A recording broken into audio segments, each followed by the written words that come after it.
আসসালামু আলাইকুম বন্ধুরা, আশা করি আপনারা ভালো আছেন। Welcome to my channel. আমি মোহাম্মদ ইয়ামিন মল্লিক, ক্যামেরার আড়ালে আপনাদের সাথে কথা বলছি। আজকে আমরা কোন বিষয়ে কথা বলবো সেটা অবশ্যই থাম্বনেল দেখে বুঝতেই পেরেছেন। তারপর আমি আরেকটু বলে দিচ্ছি।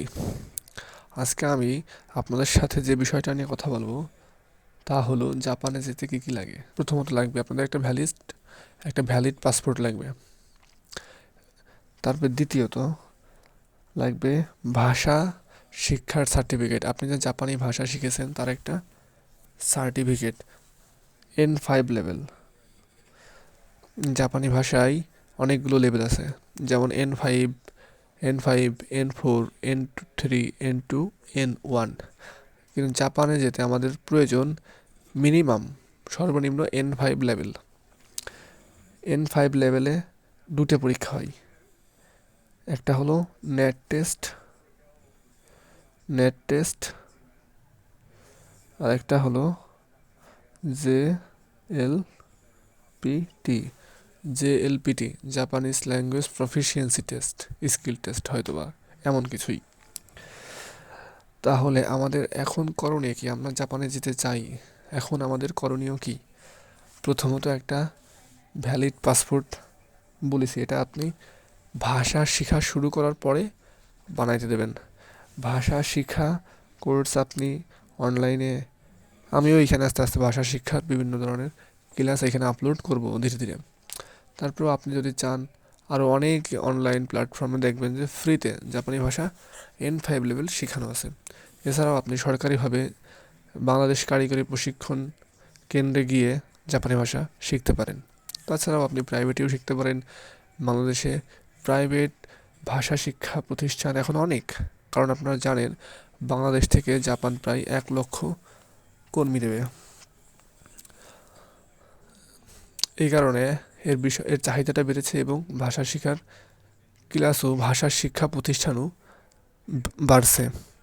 আপনি প্রথমত N5 লেভেলের ভাষাটা শিখে ফেলবেন জাপান যেতে চলে। এখন প্রথমত N5 লেভেলের ভাষা শিখতে হলে আমাদের কী কী লাগে? ভাষা শিখতে কী কী লাগে? ভাষা শিখতে কি কি লাগে?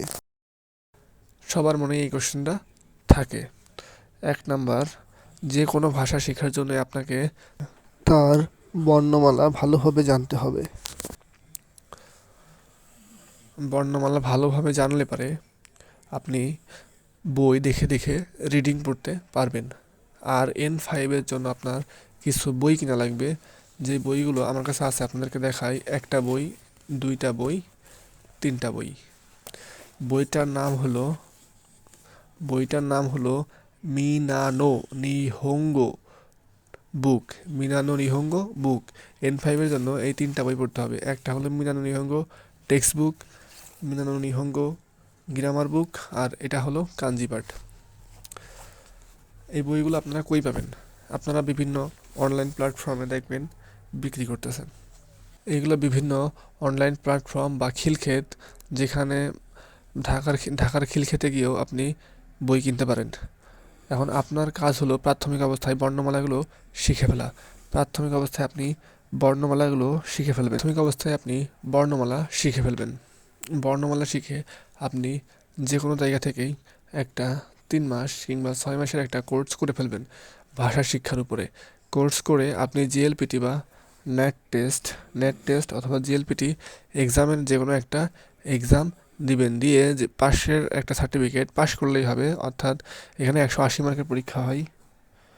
180 মার্কের পরীক্ষা হয় এখানে, মাত্র 80 পালি পাস। এই পাস একটা রেজাল্ট থাকলেই আপনি বাংলাদেশের বিভিন্ন এজেন্সি বা সরকারিভাবে জাপানে যাওয়ার যোগ্য হবেন।